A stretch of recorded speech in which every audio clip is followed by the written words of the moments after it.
خوب. يا أيها الناس please listen التماس لطفاً مرا خوب گوش کنید. carefully. يا أيها الناس كلوا مما في الأرض حلالا طيبا. از آن چیزهایی که حلال و پاکیزه در این زمین است بخورید. خوراک‌های حلال و خوب رو بخورید. این چه معنی دارد؟ گوشت مرغ باید حلال باشد؟ من نمیخواهم وارد این بحث بشوم. میبخشید. Sorry. آیا در مکدونالدز خوردن ممکن است؟ من نمیدونم. از یگان فقیه پرسید. ولی ببینید من به شما چی میگویم؟ خوراک حلال این تنها مسئله ذبح درست چاروا نیست، بلکه خوراک حلال این باز در بابت از کجا این پول را گرفتید، این مبلغ را از کجا به دست آوردید برای آنی که گوشت حلال میخرید. تو با پولی که با راه تجارت مشروبات به دست آورده ای با آن گوشت مرغ حلال میخری؟ این را کنی و چی گوشت خوک را خوری؟ هر دو یک است. تو میتوانی چقدر که امکان داری گوشت حلال خوری و اگر تو آن را از همان مبلغی بخری که با راه ریبا، حرام، خمر، میسر، نوشاکی اسپریتی، قمار به دست آورده است، این را چه خیلی فهمیم؟ خوراک حلال؟ نه.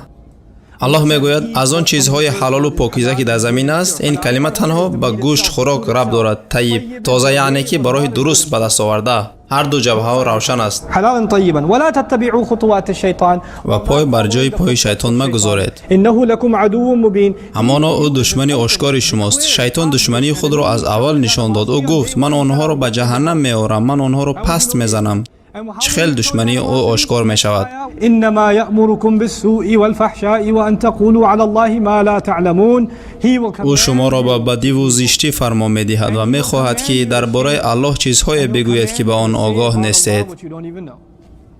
شما درباره آن چیزهایی که میگوید فهمیشش را ندارید. او شما را مجبور میکند که شما این کار را کنید. میدانید بعضی دینها مراسم‌های روحانیشان رقص یکجای مردان و زنان را در بر میگیرد. بعضی مراسم‌ها و یا عادت‌های دینی پیشنهاد نوشیدن خمر را میکنند و بعضی وقت مراسم‌های دینی تغییرات وسیع را افاده میکنند.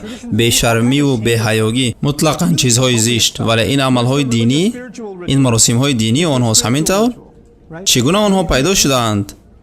کی به آنها علم را بخشید؟ این عموما نتیجه رشد جمعیتی نیست. این شیطان است که میگوید آیا به الله نزدیک شدن میخواهی؟ که این را بهاده. میدانی این بهترین است. بعضا وقت مسلمانان فریب این را میخورند. یک تبلیغات بود که هیچگاه از خاطرم نمیبراید. این تبلیغات ها بسیار عجیبند. این پلاکت در کدام دانشگاه بود من نمیگویم. این علاقه کیها بود. من میرفتم، در پلاکت نوشته بود اتحاد دانشجویان مسلمان تقدیم میکند. در دوامش باشد با حرفای کلان الله. من گفتم واه، برنامه درباره الله. ولی آنجا یک چیز دیگری نوشته بود که از دور معلوم نبود. نزدیک آمدم، نوشته است میرقصیم تا به الله نزدیک شویم. وأن تقولوا على الله ما لا تعلمون. او شما را چنان میکند که درباره الله چیزهای میگوید که از آن آگاه نیستید. من میخواهم با آنها صحبت کنم. شما چیکار کرده اید؟ این همه چی معنی دارد؟ برقصیم تا به الله نزدیک شویم؟ نماز چی؟ علاقه موافق نیست؟ از مود رفت؟ با شما چی یگان چیزی نو لازم؟ آخر چه خیلی میرقصیم تا به الله نزدیک شویم؟ یا چقدر بلند میپرید؟ میفهمی رقص این اظهار خرسندی است. الله باشد میخواهد که ما خرسند باشیم. برای همین چی الله میخواهد او به تو گفت که چنین اظهار خرسندی کن. خرسند شده تو به الله نزدیک میشوی. خیلی شرح عجیب. این همچنین حماسه است که چخاله که قریشی ها میگفتند که باید گرد کعبه اوریان به لباس رقص کرده شود. برای آنه که لباس این یک چیز صنعی است. ما باشیم مخلوقات طبیعی هستیم. ما باید به شکل طبیعی به خدا ملاقات کنیم. ها بله البته. کجا رویم؟ بله این کمک میکند برای رسیدن به چیزی، ولی تنها به الله نه.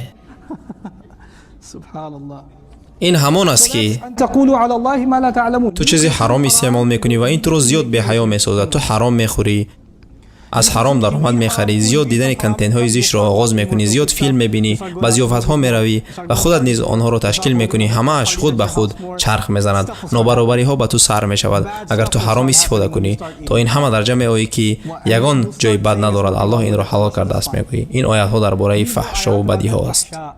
برادران و خواهران، برای ما با پهن نمودن ویدیوها در سامانه‌های اینترنتی کمک کنید.